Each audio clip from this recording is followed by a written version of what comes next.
Kumusta mga kanoy? Welcome back sa ating YouTube channel, Pilipinas. So ngayong araw, another update naman tayo about politika ng ating bansa. So iba yung panonoorin natin ngayon kasi ito ay Marcos versus Marcos. So tingnan natin kung ano yung kahibangan na pinaggagawa ni Manang Senator Amy dito. So tingnan natin yung mga ano niya kung may mga laman ba talaga or kagaya lang din to sa pinaggagawa nila FPRD or ng mga ordinary TDS. So, ayun, sa yung araw, supportahan nyo yan. So, meron itong pamagat na, ouch, Sandro, maiiyak si Sen Amy dito. So, I think about ito sa parang nire-rebat ni Sandro Marcos yung auntie niya na si Amy. So, tingnan natin kasi kung tutuusin nga, parang mas may utak pa nga si Sandro kay Amy, di ba? Comment down below kung nag-agree kayo. So, yun.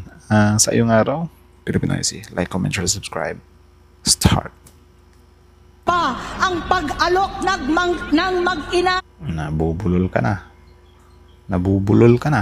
Kinasusuklaman ko pa ang pag-alok ng mag-inang si Sandro ng droga ang aking mga anak at iba pang mga kamag-anak. Di ba? Talaga ba? Grabe yung talaga. Parang umabad-bakod na si auntie dito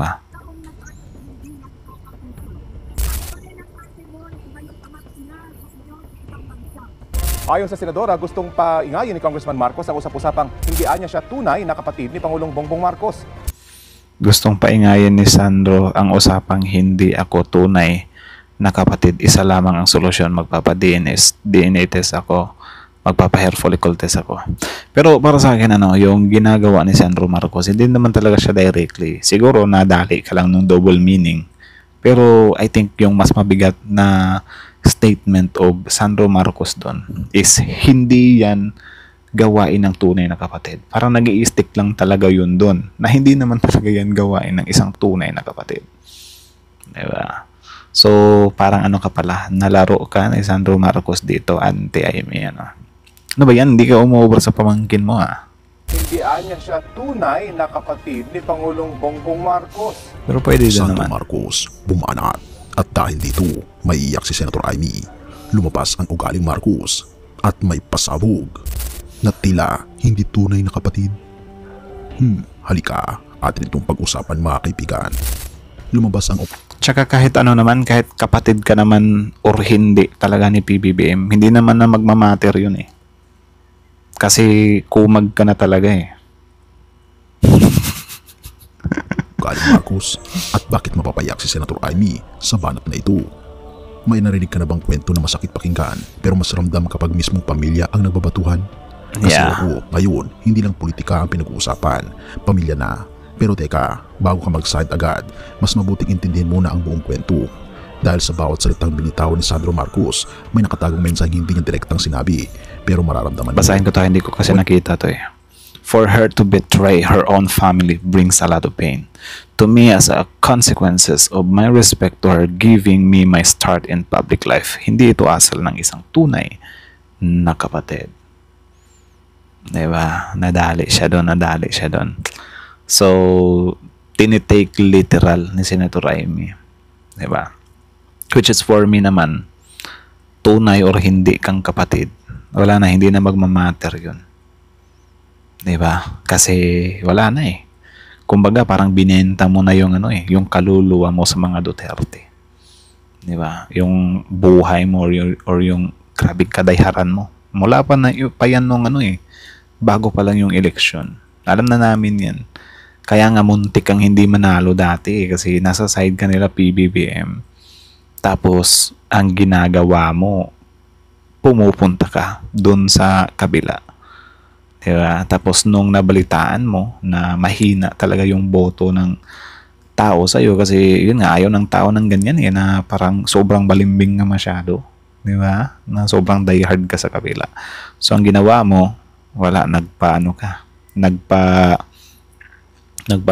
nagpa-promote ka kay VP Sara Duterte kaya nanalo ka. Ang nakakalungkot lang doon sa ginawa mong yun, may kaakibat na utang na loob yun. And eto na, inaani na nila VP Sara Duterte yung utang na loob na yun. Utang na loob na yun. Diba? Kasi ako naniniwala talaga ako na nagagawa ni Senator Amy yan dahil sa utang na loob niya sa mga Duterte. Ewan ko kung meron din silang mga ladies agreement kasi yung tatay gentleman's agreement eh.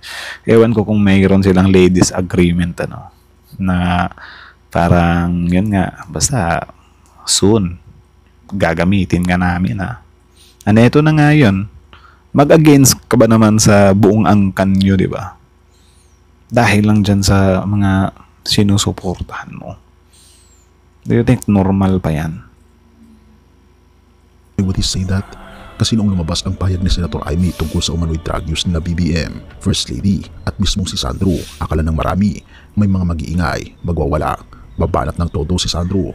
Pero hindi. Instead, tahimik niyang inilabas ang isang statement na parang hindi pang politika, mas pang pamilya, mas personal at mas masakit. Sabi ni Sandro, "This will be the first and last time I will be speaking on this." Therefore, alam mong hindi niya ito sinagot para mangaway. He said it because nasaktan siya. Hindi bilang majority leader, kundi bilang pamangkin. At doon nagsimulang mabiyak ang publiko. Kung totoong bait ni Sandro sa tiyahin niya, bakit ganito ang kulot ng salita niya? Bakit ganito si tita? Sandro said, "It pains me to see how long she has gone. Resorts to a web of lies to advance her own political ambitions." Tapos questionin ba ni Senator Amy, di ba, na gustong yung sinasabi kasi ni Senator Amy concern lang daw siya. Di ba? Pero kita nyo, kahit pamangkin niya, sinasagasaan niya na. Di ba? Biruin nyo, kahit pamangkin niya, pinapatulan niya. Pwede namang sabihan niya lang yung pamangkin niya na, "Pamangkin, huwag kang makisali dito, away namin to ng papa mo." Diba? Hindi yung, "Ay, gusto akong ni Sandro Marcos may gusto siyang patunayan." Grabe. Pati bata, pinapatulan mo Mga salitang hindi mo sasabihin, maliban na lang kung sobra-sobra ka nang napuno, pero ayaw mong gumawa ng gulo. Therefore, minabuti niyang sabihin ang dapat sabihin, pero walang murahan, walang patutsada, walang sigawan, yung tipong banat na mas masakit kasi tahimik. Tunay bang kapatid? Nadali lang talaga siya ng dinoble meaning ni Sandro Marcos At dito na pumiga ng puso ang linya na naging viral. Hindi ito asal ng isang tunay na kapatid. Sa isang iglap, nawala ang politika and suddenly, family drama na ang kwento. Pero teka, bakit nga ba sinabi ni Sandro ito?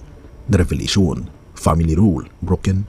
Ayon kay Sandro, we always agreed na kung ano man ang nangyari sa magulang namin noon, hindi kami magpapadala. Therefore, may family pact pala, may kasunduan, a silent rule. Pero nang lumabas ang akusasyon ni Senator Amy, iyon mismo ang binasag niya.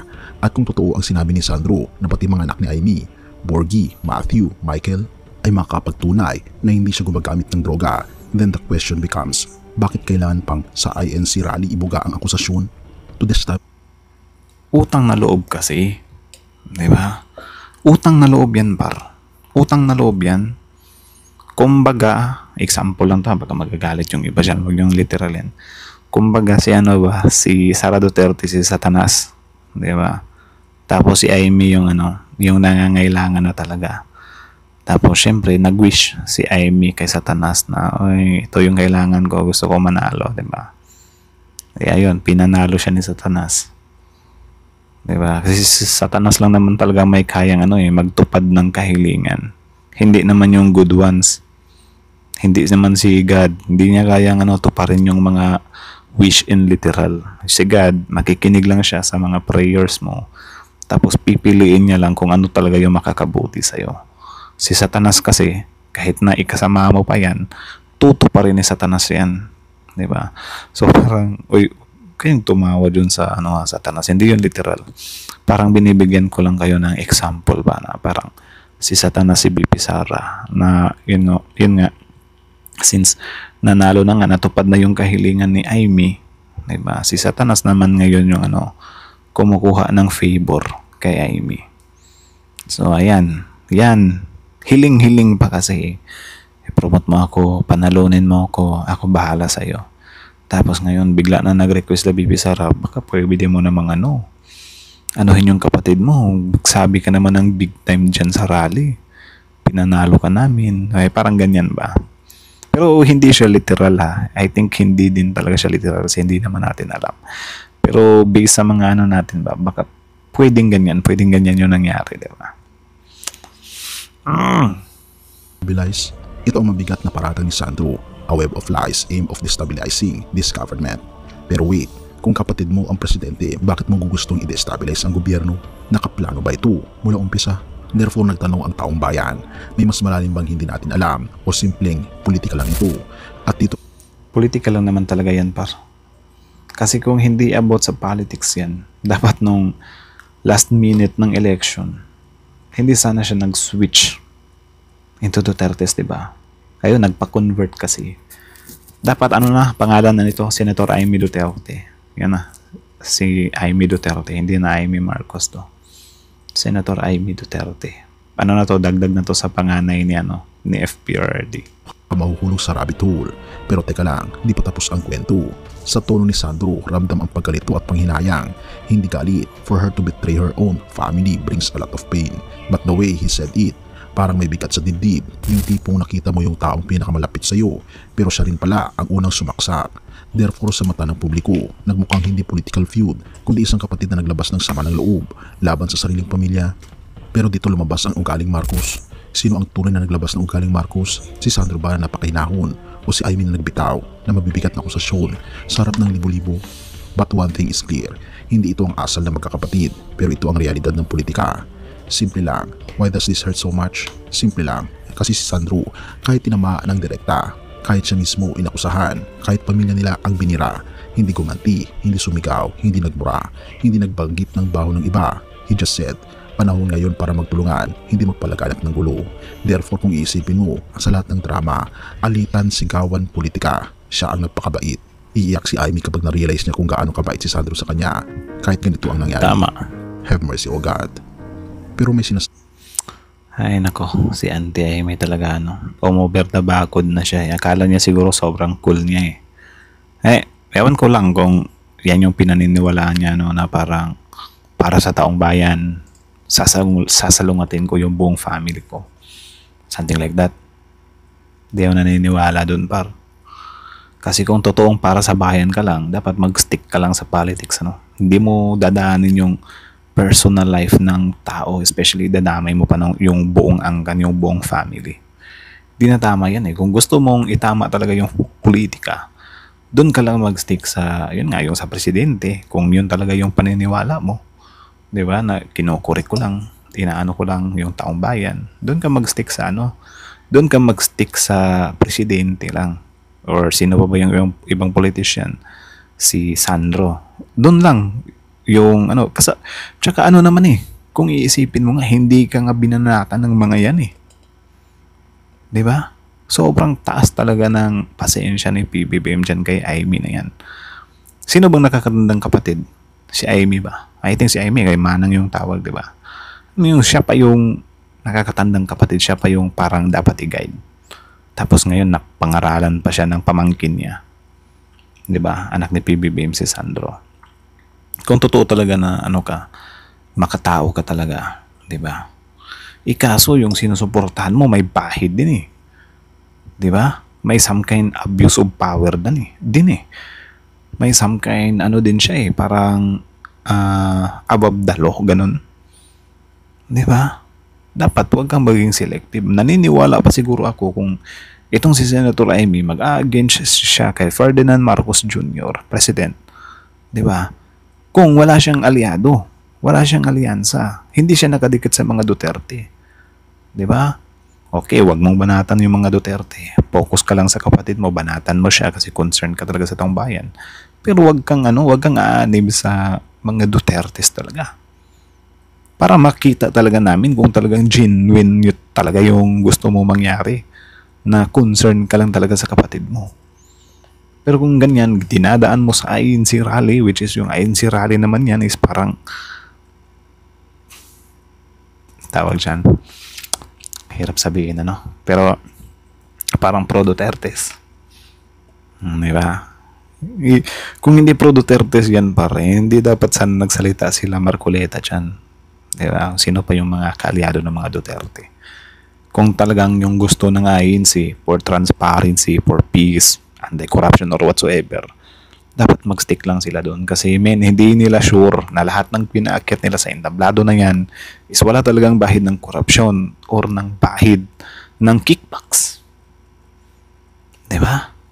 Anak ng toko, biglang in-evaluate ng INC na sobrang lilinis ng pangkat ng mga Duterte. Anak ng toko talaga. Kaya hindi nagme-make sense, hindi nagma-match yung gusto nilang mangyari talaga na for transparency. Ito lang, advice lang to sa INC, kung gusto nyo talaga ng talaga, mag-i-stand kayo anti-corruption or whatsoever, malaya naman kayong gawin lahat yan. Pero sana naman sa susunod na mga rally ninyo, tanggalin nyo yung kulay, tanggalin nyo yung politika. Diba? Pwede naman kayo mag-against na religion lang kayo Why mag-against kayo na talaga, nasa side pa kayo ng mga Duterte? Diba? Kung ayaw nyong mapagkamalan na nasa side kayo ng mga Duterte, tanggalan nyo ng mga mikropono yung mga yan. Kayo pa yung nagiging pinapakita nyo na kesyo, concern sa bayan. Parang parang tingin nyo talaga sa mga Duterte politicians is sobrang linis Diba? Yan, bulag-bulagan kayo sa balita na about dun sa sa confidential funds ni BP Sara. Yung sa impeachment ni BP Sara. Ba't ba i-impeach si BP Sara, diba? About din dyan, corruption din. Nakantokwa, parang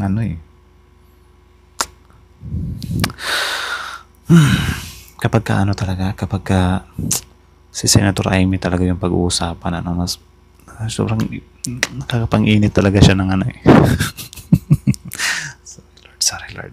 So anyways, that's it na lang muna. So kayo na masasabi nyo dito, comment down below, tapos pag-usapan natin yan sa comment section. So again, ang video to is mula kasi yung araw, supportahan nyo yan. And then kudos din kay Sandro Marcos at kay Senator Amy, grabe ka naman namumuro ka na. So comment down below kung ano yung masasabi nyo kay Senator Amy. At kung if ever kapatid nyo siya, comment nyo din sa baba kung ano yung gagawin nyo sa kanya. So that's it na lang. Thank you so much for watching. Filipinoises sa yung araw. Like, comment, share, subscribe. Filipinoises. Yeah.